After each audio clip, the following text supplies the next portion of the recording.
Woo!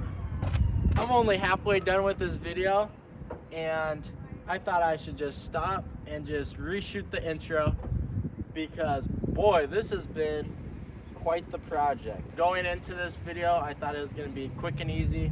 Slap in a new engine, we'd be up and running like that. And it's actually been quite the opposite. I did a lot of stuff incorrectly in this video, but I learned from my mistakes, and I feel like it makes it so much better when you learn like that versus just having someone tell you how to do it or looking it up in the book. I probably pulled this engine like 4 times trying to do this, and now I feel like I could do it within an hour or so. So it really just goes to show that things aren't always gonna go as smoothly as you thought, and you just gotta stick with it, and you end up getting the job done. So I hope you guys enjoy this video. Make sure you're subscribed. Hey guys, welcome back to the channel. As you can see, we're doing some big things to my 1972 Toyota Celica. We are swapping in a new, supposedly good running 18 RC engine. For those who have been following the channel, you guys know that we attempted to get this car up and running for the first time in over 25 years. We saved it from a junkyard and we got the engine running, but it is blown. It is making a bad ticking noise. I think it's bottom end bearings probably need to be done. So anyways, we picked up this new engine, and today we are gonna get it cleaned up, painted, and then tossed in the car. So this should be pretty fun. We'll just get everything cleaned up quick, get the old engine out, slap this thing in. It's got a good looking clutch on it and everything, so should be pretty easy. But I'm gonna just bring you guys kind of along through the process, and hopefully it goes smoothly.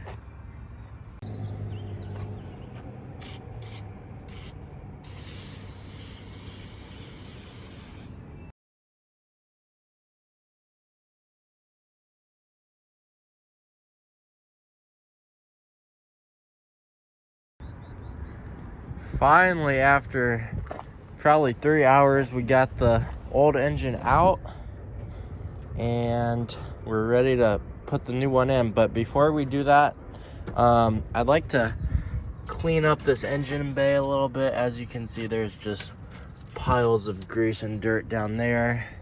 Probably get some of these hoses out of the way that we're not going to be running, like this fuel line and fuel filter. We're gonna have to go through the whole fuel system anyways. So I think that's gonna be the next step, just cleaning up and prepping this engine bay. I'd like to try to get it all back down to this nice red. And then we got our mounts up here. Like to get these cleaned up. It was quite the hassle trying to get this thing out. It was just me getting it out, and I forgot that there was like another bolt down there. So there's 3 on either side, and then there's 2 up top. And I was trying to yank this thing out. I was like, why is it not coming out? And I had a bolt on either side holding it on. So if it doesn't come out smoothly, you probably have another bolt that's holding it on. And then when I got everything off, it was still stuck on the splines right here.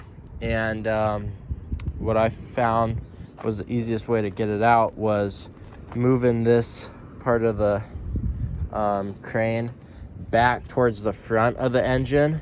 And then when I pulled out, it kept the back even. And before, every time I pulled it back, then the engine would kind of tip up, and then it wouldn't want to come loose on the splines. So that's just a little tip I found. But yeah, that's basically it. We're gonna, today, this is day 2, we're gonna try to get this cleaned up. Check out how much dirt and grime is coming off. You guys gotta leave a comment and let me know how many years or how many miles do you guys think that this engine had, or that this car has run. Who knows if that's even the original engine, but there's so much dirt that I'm curious what you guys think on. I guess this is my first time doing this too, so I don't know if this is the usual amount or not, but it seems like a lot of dirt coming off this thing.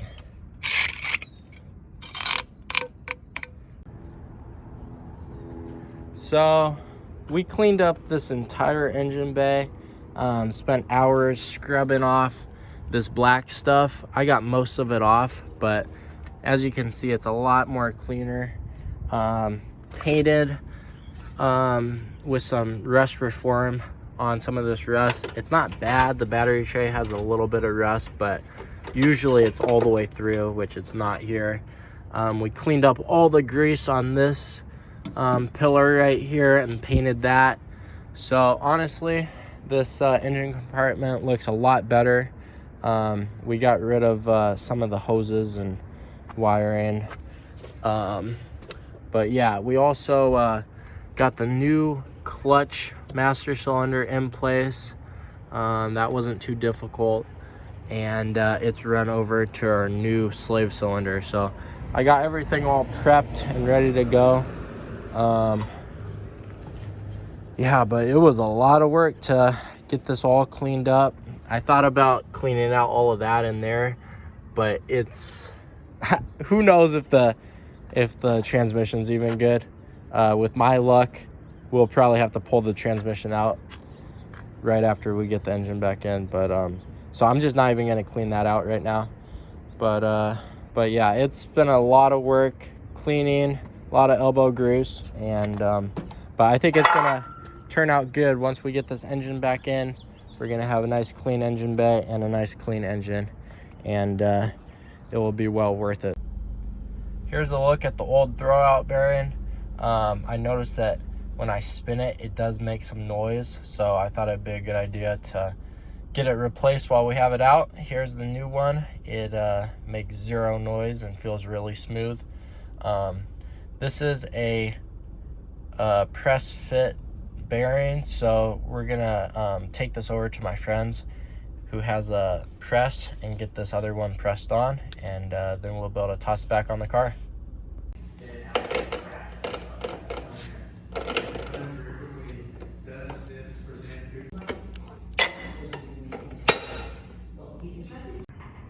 You know, when you're doing something like this, it's never gonna go as smoothly as you thought.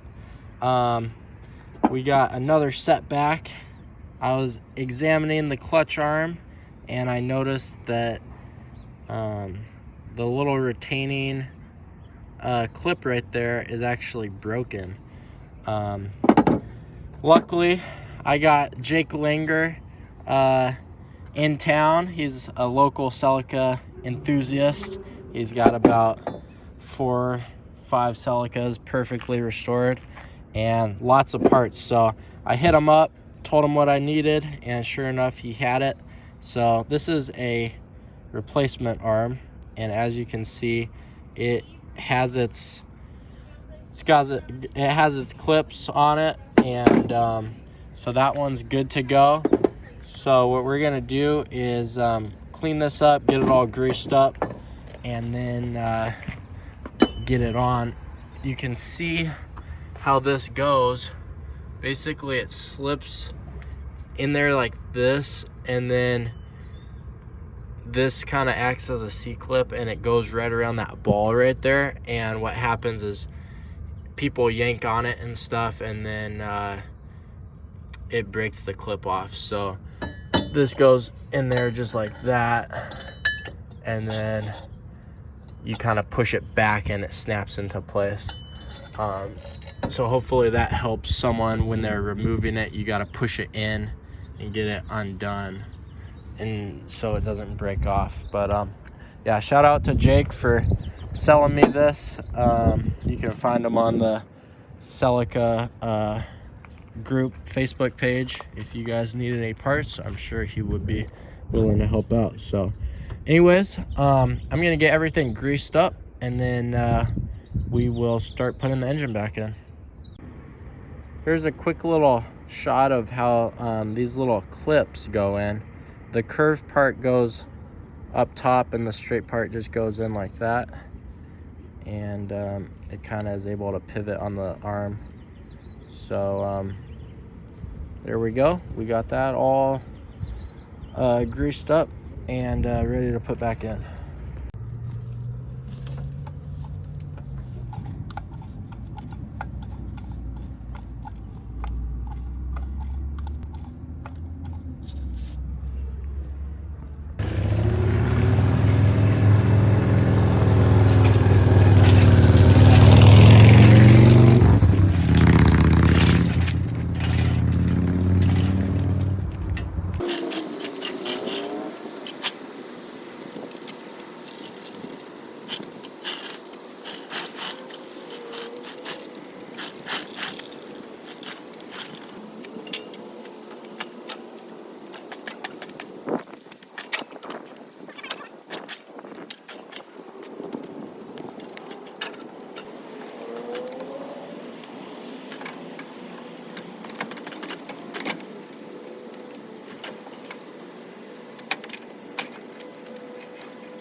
Man, guys, I'll tell you, it's always something. I'm over here checking out, trying to get everything lined up to get this engine in, and I look down here, and wedged in between the flywheel and the block is a bottle cap.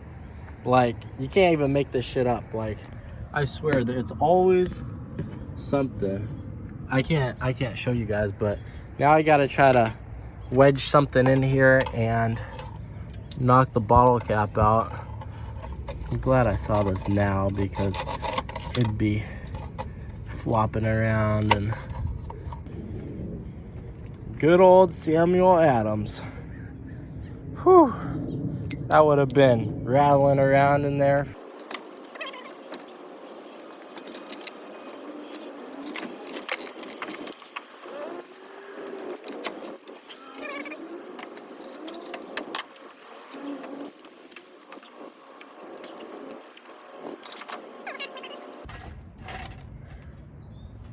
So I'm just gonna wiggle this thing back and forth for the next couple hours, and then you guys will see it in about 5 seconds. So I've been told that I was putting the engine in incorrectly. I guess it's easier to pull the transmission, get the engine mounted, and then put the transmission onto the engine, which makes sense because the transmission will be lighter. So now we got this piece of junk jacked up, and we're undoing the drive shaft right now, which is exactly what I want to be doing right now. And we got to pull off those 4, and then this thing will be able to move. And then we got to take off that mount, 2 bolts on either side, and then the transmission should be able to slide backwards. But I'm sure there will be something else that we got to do. And yeah, this job just keeps on turning into more work, and really not making me happy right now. Just kind of want to be done with this.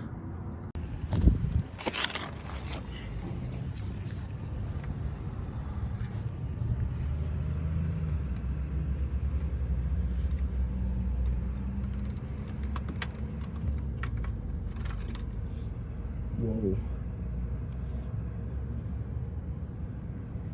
Yeah, maybe I should have jacked it from up there a little bit. Oh, jeez. Well,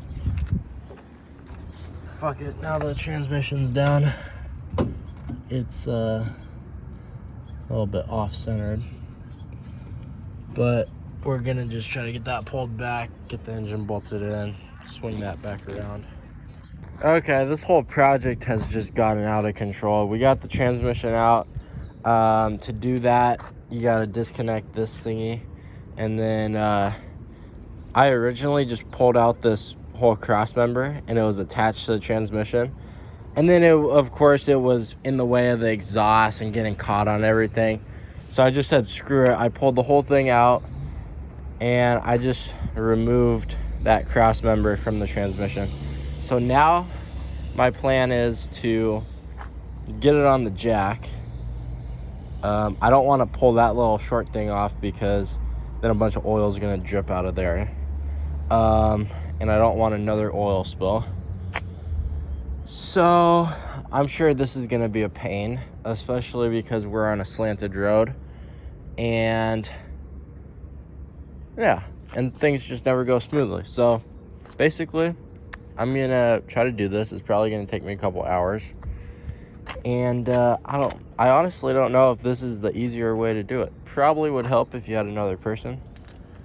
But of course, I don't have anybody to help me. So yeah, this is just a little glimpse of what I got to go through every day. I honestly can't believe this. So I'm trying for like hours to get this transmission in, and I get it close, but I can feel the shaft, and it's about, I don't know, like an inch this way, right? And I can't push the transmission over any more to the right because it hits the tunnel over there. And so then my mind starts racing, and it's like, well, clearly something's not right. And so I'm up here looking at the engine. I'm like, damn, it's sure over to the right a lot. And I put the motor mounts in on the wrong side. So this one's got the short one, and the short one's got to be on the passenger side, and this long one is over on the driver's side, which will, in theory, move the engine over a whole inch, and everything will be perfectly lined up. So, oh my gosh, I just can't even believe that. So now I've got to undo everything. I don't know, the transmission's just sitting with two jacks. Sketchy.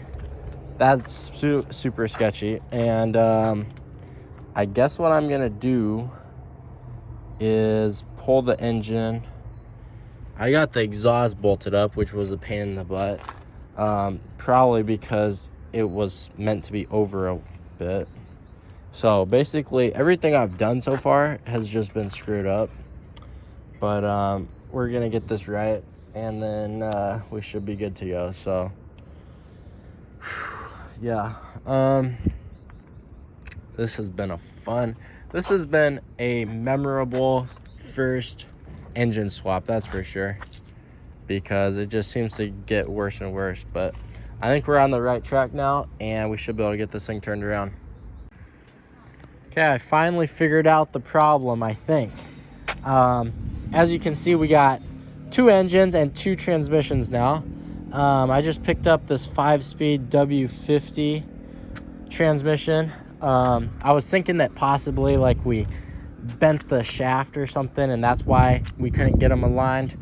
But now that I'm looking at it, what happened was the clutch, probably from trying to tilt the engine and remove it, we got the clutch out of adjustment somehow. And so like the little tip on the transmission isn't going all the way back into the pilot bearing back there. So we can get it on the splines, no problem, but then it only goes in so far, and as you can see, that's as far as I can get it. So we're not even hitting that middle thing. So what I'm gonna do is just pull off the clutch quick, then we will get everything aligned back in where it should be, tighten it down, and then hopefully this will mount up.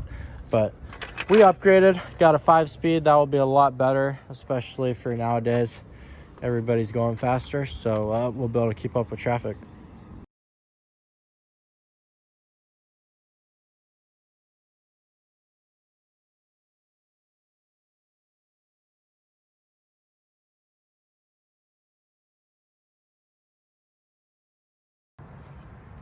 Okay, we got the transmission all bolted up. Got the distributor just kind of tossed in. And I already cranked it over a little bit and it builds some oil pressure. And it sounds good. So now the moment we've all been waiting for, let's do a quick compression test on it and see how this engine is. Oh yeah! Now that's what I'm talking about, 160 in cylinder 1. Sweet.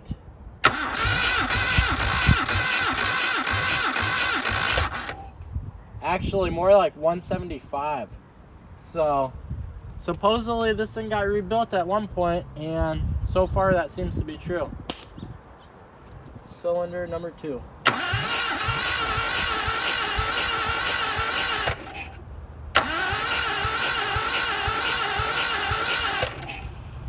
That's weird, it just stopped at 100.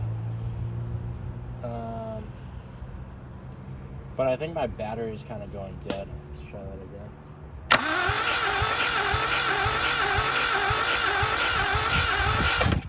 Yeah, I think my battery is dead because now it's only showing 50. Hopefully I didn't just jinx it. Dude, I just realized that I got the intake fucking closed. I got it taped off. Might help if a little air got down in there. Dumb with me.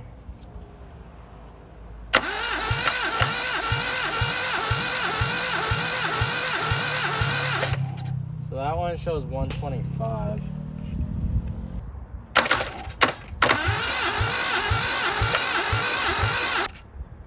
That one's got like 115. The more I test it, the more the numbers change. It's kind of weird, but on that last time I just did it, it was all like 120 to 130 all the way across, which, I mean, that's not quite as good as I thought it was gonna be, but that's still good enough to run and everything. And I don't know, maybe the numbers are way higher than that, and my gauge is just being wacky or something, but I don't know. I'm happy enough with it. At least no cylinders are dead, and I think we can proceed with getting this thing tossed in.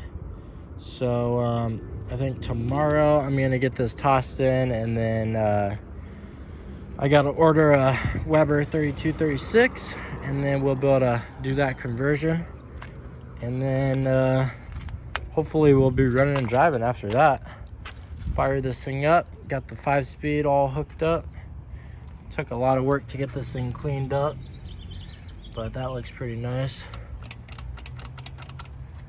And hopefully this thing will be a nice little driver. So tomorrow we will be back at it. We are making some great progress since that whole fiasco.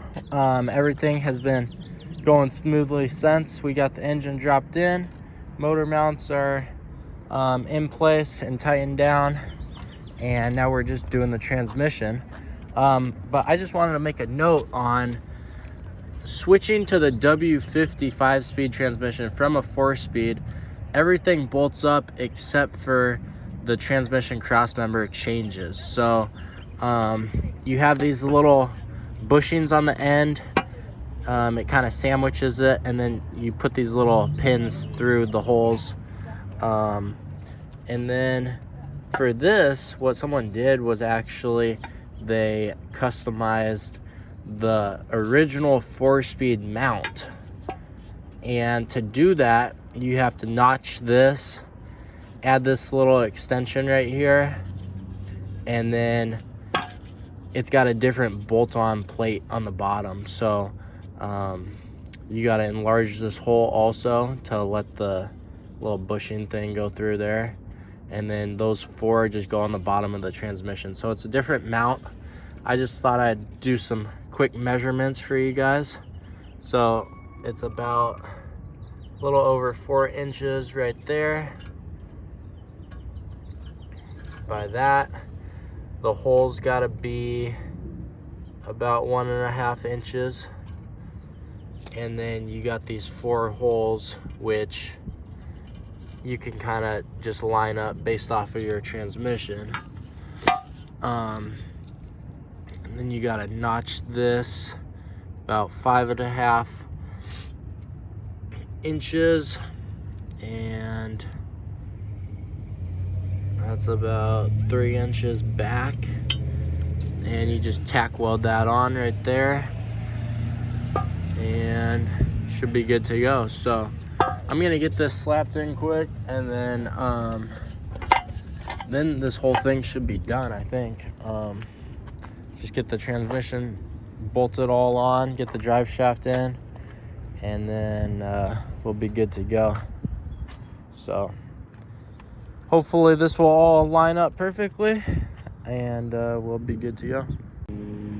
Check this out. So I couldn't get that transmission cross member in place. It just wouldn't line up, and I was trying to use where it was mounted previously, which you can see where it was. It was 2 holes down, and I never even noticed that there was other holes. Let's see, there's 1, 2, 3, 4, 5. There's actually 5 holes, and I couldn't even see them because there was so much dirt and stuff covering them. So what I'm gonna do is just blow those out, and then we should line up, because we got to use these back holes. It's the only way that this is gonna work. So I'm just gonna hit this quick.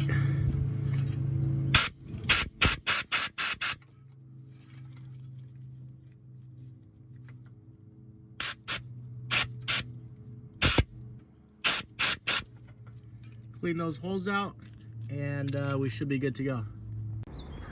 Finally, we got that thing on. Check it out. Oh. Cross member is installed. Usually you don't have a come along under your car, but this thing needed to go forward, I don't know, about 1/2 inch, and the only way I could do it by myself was with the come along. So I know that's not how you probably should do it, but you know, gotta do what you gotta do sometimes. We made it work. It is all back together, so that's really exciting. Now we can move on to just getting some of this other stuff, the driveline back on, and then I think next up we will start messing with the clutch and trying to get it functioning. The hands are a little bit hot right now. Shoo.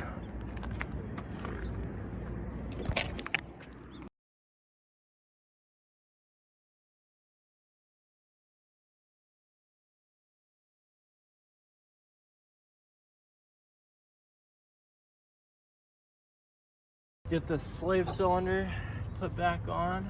I'm not sure if I bent this or something, but I kind of forget. I'm not sure. We have there's like a rod. I don't know what I did with that.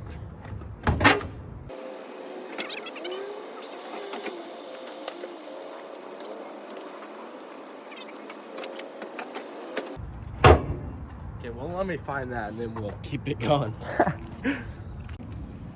Okay, here's that little thing I was talking about. Now, I'm not quite sure how this all goes, because that's adjustable. Okay. Piston just kind of gets pushed back. Damn, is this the wrong thing? It might have different bolt holes. Fuck. Okay, we got the clutch slave cylinder in place. We still gotta do some fine adjusting once we get the system bled and everything.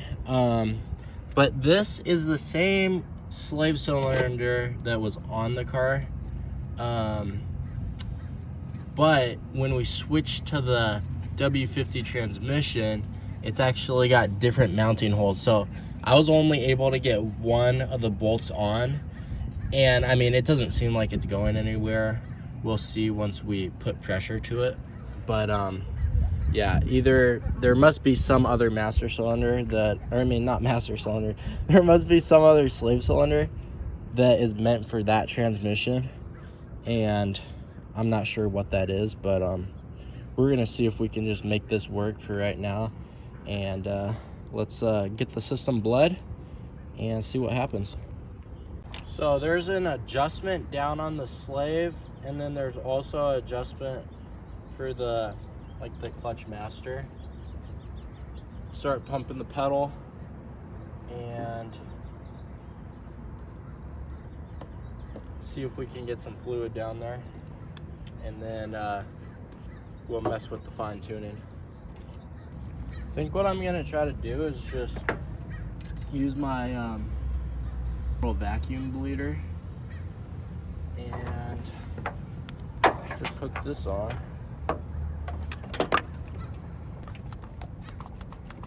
Build up some pressure.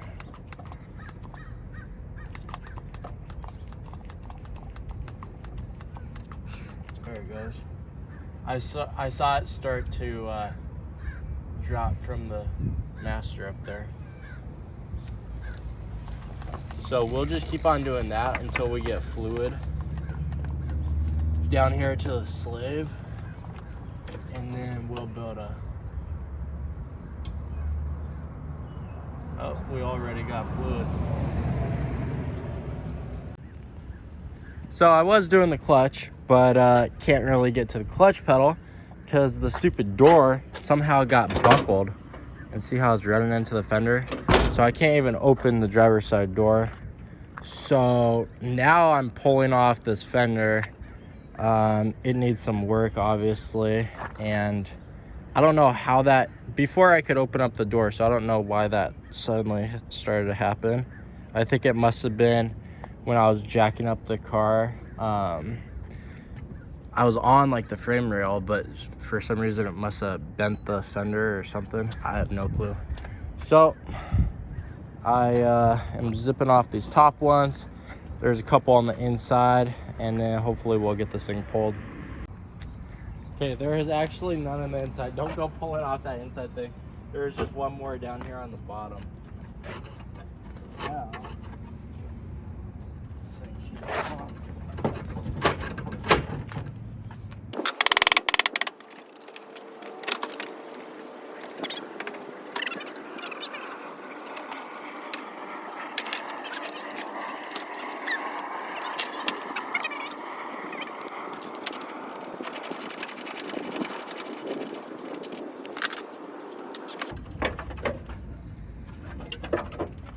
Damn. There it is.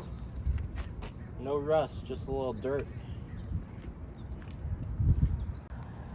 Don't mind the mess, we're gonna get this cleaned up, but check this out. That feels like a working clutch to me. Boom.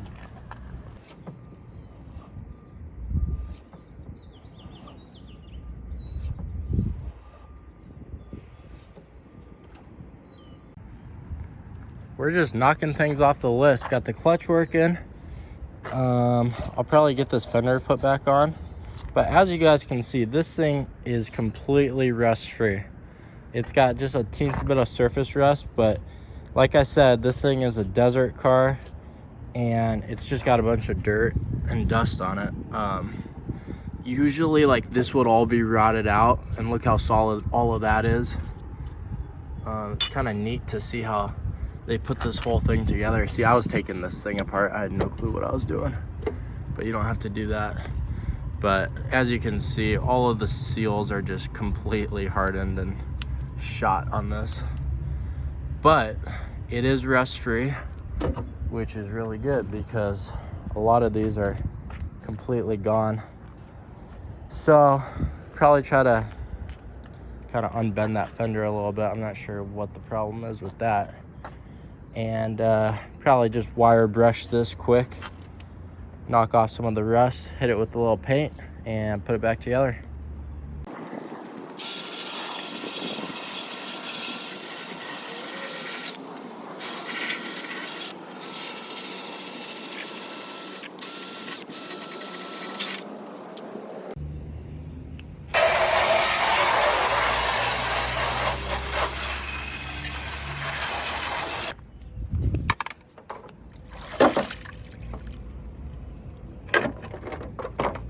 Get that one painted.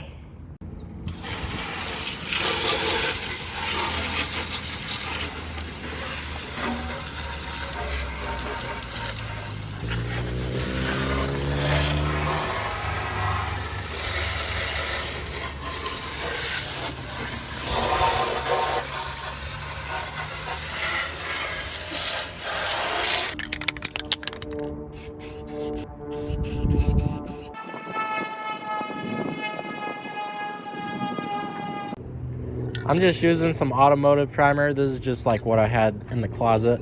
So really just putting a little paint down on it. Hopefully it'll stop the rust a little bit, and no one's ever gonna see this. So as long as we can try to preserve this a little bit more, that's the goal. You know, I could have just not done any of this, but since I had it all undone and I was there, I thought I might as well just try to preserve it a little bit, and it turned out really nice. So I think this thing should be good to go for another 30 years, rust free. And I think I'm gonna try to get that fender back on and just get it lined up a little bit better. I think it just got moved just slightly out of position.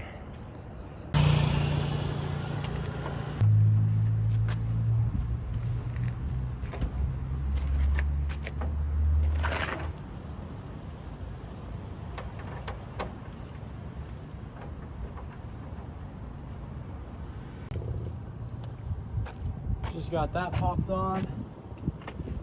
We'll just move this around.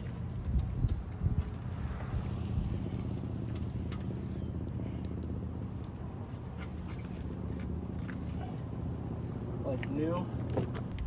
A lot of these parts I actually got off of my dad's 74, the white one. If you guys haven't seen that car, go check out my channel. I did, I think, 3 videos on it. We ended up selling it just because I got too many projects around here.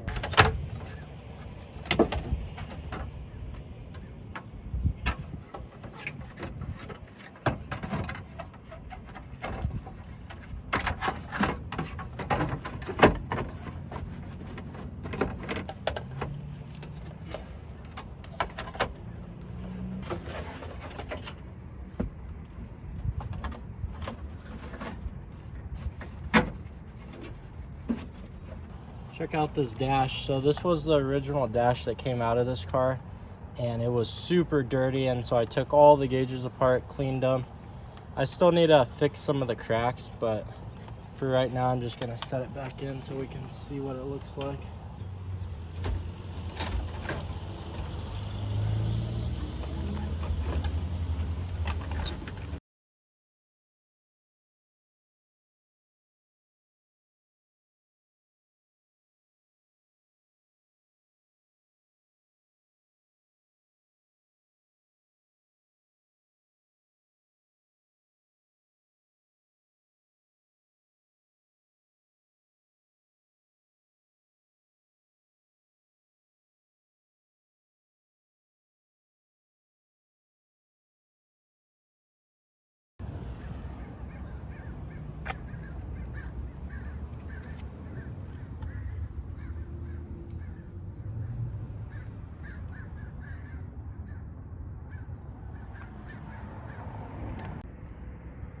Today's plan is to see if we can get spark on this thing. So I just went ahead and rebuilt everything inside the distributor. So we got new coil, or not a new coil, we got a new points, new condenser, new rotor, and a new ground wire right there. So that should be good to go. Now all we got to do is get the engine set on TDC number 1 cylinder. So what I'm gonna do is put my finger over number 1 and then crank the engine over, and when I feel some pressure on my finger, that's when I know it's on the compression stroke and it's coming up. And then I'll use a screwdriver, and you can tell right when it's right at the top, and then right when it starts to go back down, then we'll be close enough. So let's do that quick. Okay, so I feel it coming up, so I'm gonna stick my screwdriver down and in there. Oh, it's up at the top. Oh, we just passed TDC, so now we're on the timing mark right there.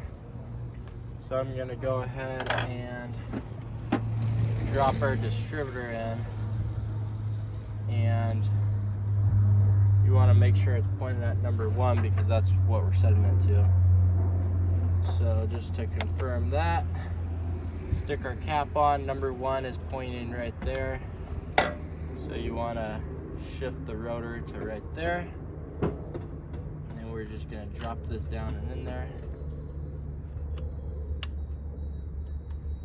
Perfect, just like that. And now we can get this clamped down. Okay, I currently have everything back together, I think. So we're just gonna hook up the battery and see if I did this all right. Basically, all you gotta do is have 12 volts going to the positive side of the coil, and then the negative side of the coil runs down to the thing, this little post on the side of the distributor. And you should be good to go. And then get one of these spark plugs. When I painted the engine, I just sprayed over the top of the thing, so we're gonna have to clean that off quick. Get a good connection. See what happens.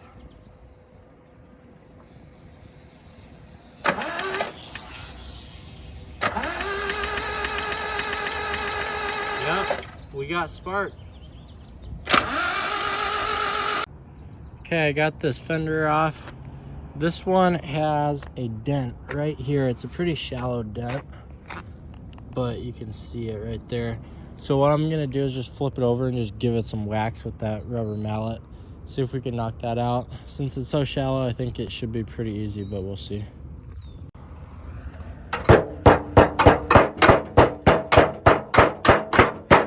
For sure not how to do it. Well, that sort of worked. Got most of the dent out. As you can see, the one on the door, I'm actually gonna use a puller and see if I can get that one pulled out. That's the bigger of the two, but the one in the fender came out pretty well for just tapping on it.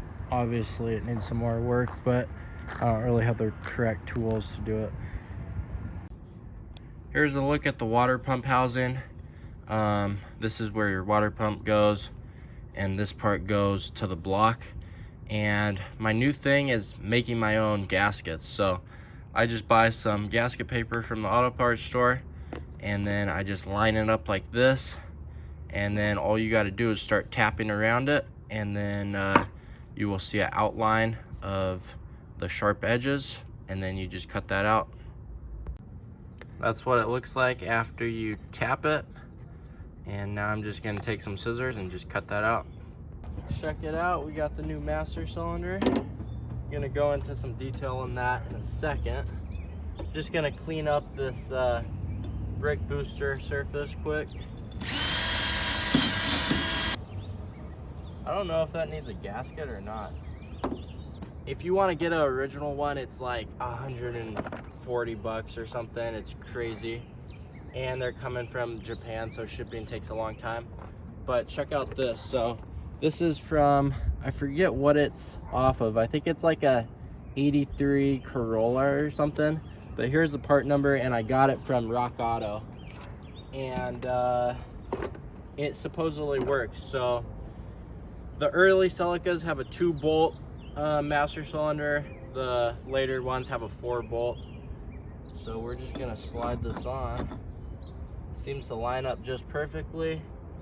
Obviously we're gonna have to change out these fittings, possibly probably bend them up and around, but that's no big deal. This one was only like $40, I want to say. So if you want a budget option, this is a good choice. Again, I don't want to stick a ton of money into this car. Basically, just try to get it running and driving. Maybe I should have painted that. Damn. Guess I can always go back and paint it. So at one point, it got in a wreck, and you can see this bumper bracket is completely pushed up into this piece, and it should be kind of pointing out like a Y in a flange. So what I'm gonna do is I'd like to get this bent out of the way so I can get this piece off and try to unbend it. So I think I'm just gonna take some vice grips and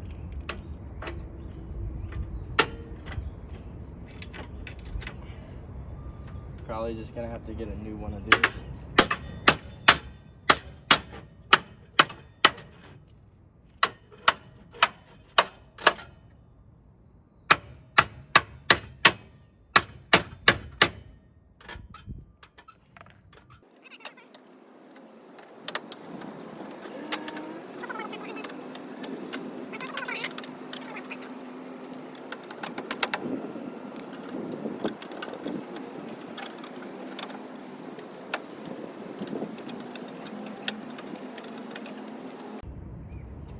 So that's the piece right there, and it should be smooth all the way down. The other side's not nearly as bad. I don't know if I need to take this. I'll probably take this side off too. We can straighten it up and get these things painted and get them back on.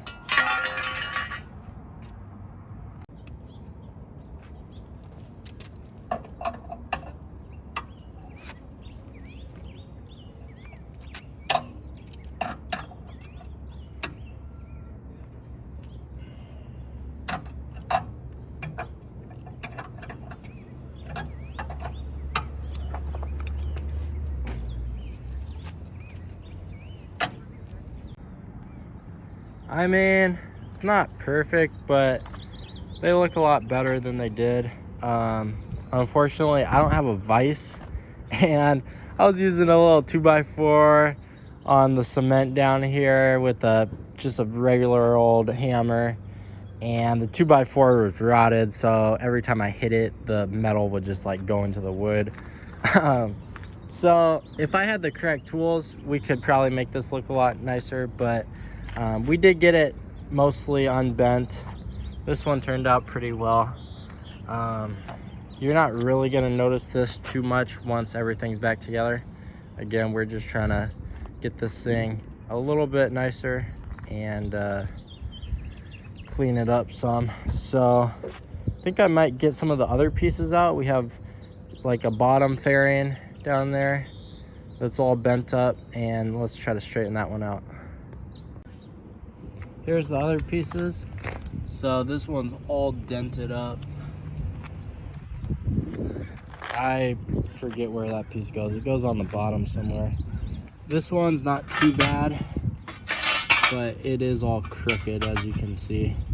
So we're gonna have to kind of twist that one. And then these are around the headlights. They look really good, actually. I think what I'll do is clean this black up and possibly just shoot a little spray paint on it. Once I wash them, they might not even look too bad though. But that's basically it for the front, and then we got the grill that can go in, and we should be good. So I'm gonna try to unbend these, hit them with a little spray paint, and we'll get them back on.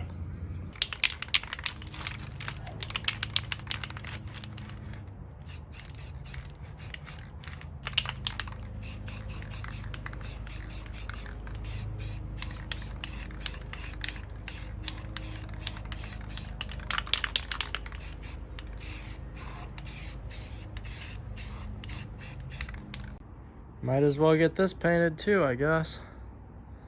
It's kind of the black is coming off. I think it originally was a chrome grille, but we're just gonna paint it black again.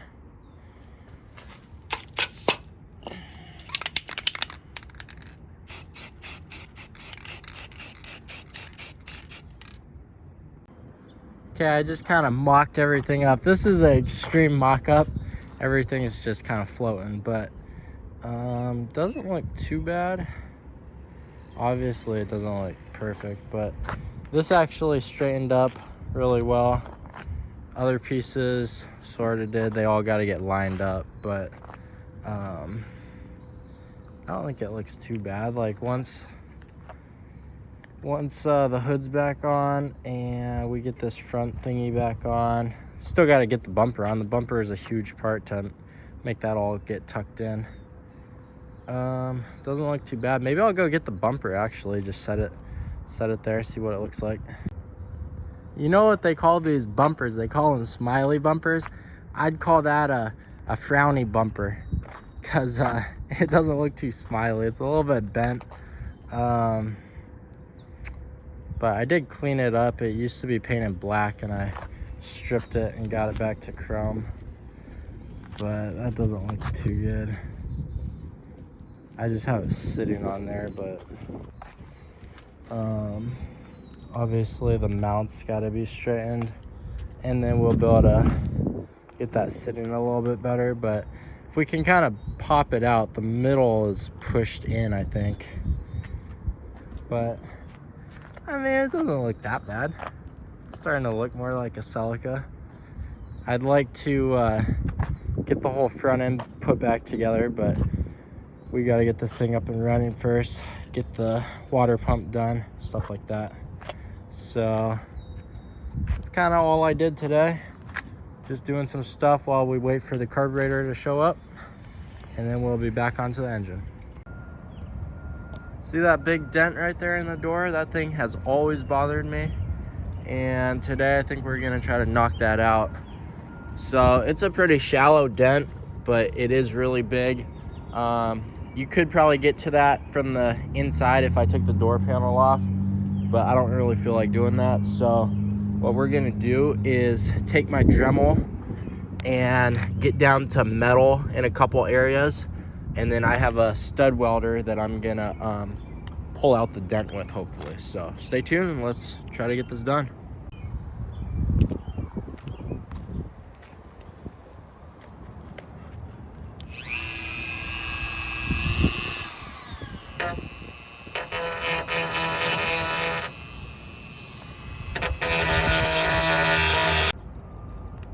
So I just ground down 2 spots. We're gonna start with just these 2 and see how this all works. I'm gonna be testing out this Harbor Freight dent repair stud welder. It was about $100 and I've heard good things about it. So basically all I'm gonna do is push this against the body, and this outer ring has to touch the frame, and then it kind of grounds out, and then you just hold it for 1 or 2 seconds, and then it should weld itself to the body. So let's test this thing out. I'm kind of scared to do this, to be honest.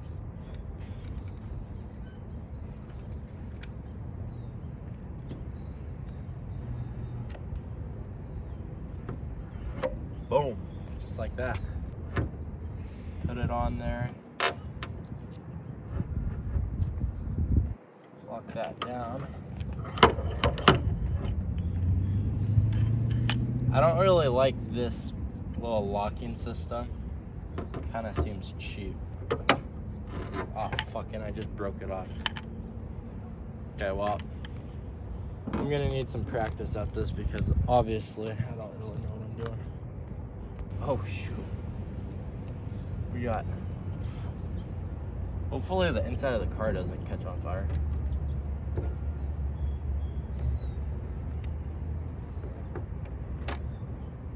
Damn.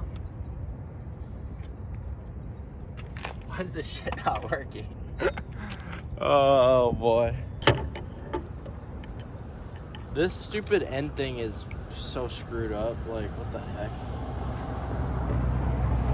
It's supposed to lock down on it, but...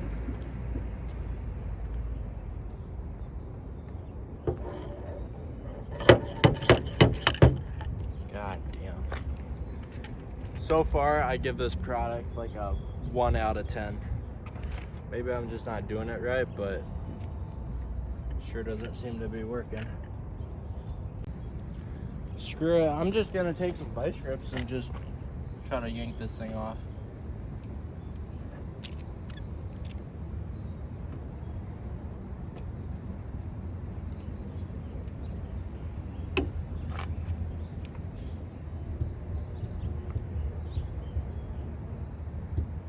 Ooh, I get it. Ah, fuck.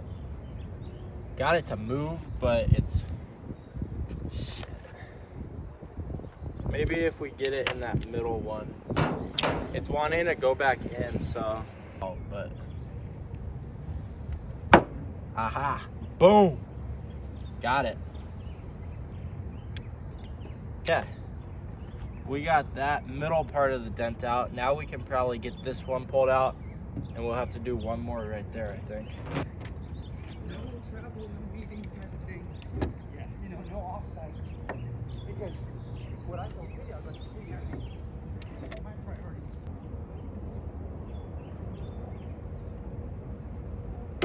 Let's see if we can get this to pop out too.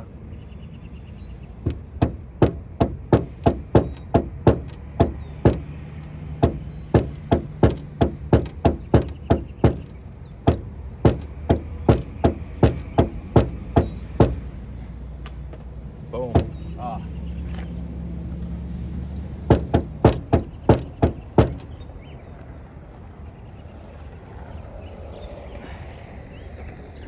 I think we're gonna have to do one right there because there's still a shallow dent right there.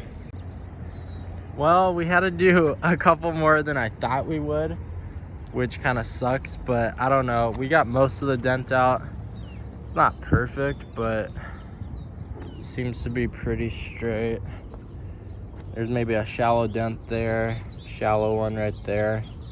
I might work at it a little bit more, but I mean, overall, the Harbor Freight gun worked pretty well. The puller was terrible. I couldn't even use that. I just ended up using vice grips. If you had vice grips attached to that, that would work really well. But yeah, I mean, we got most of the dents out.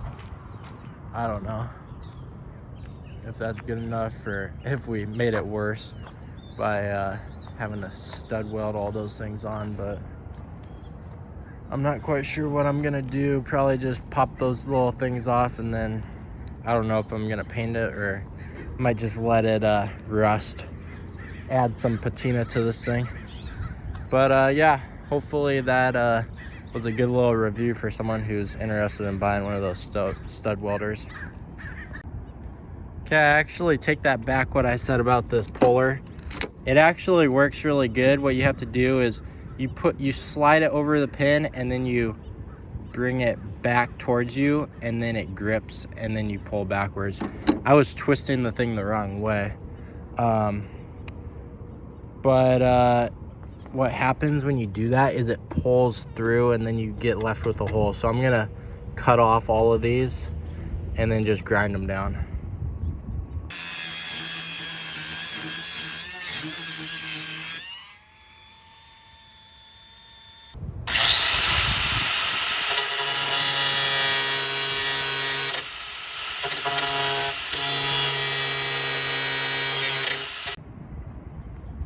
Well, turned out not too bad, I guess.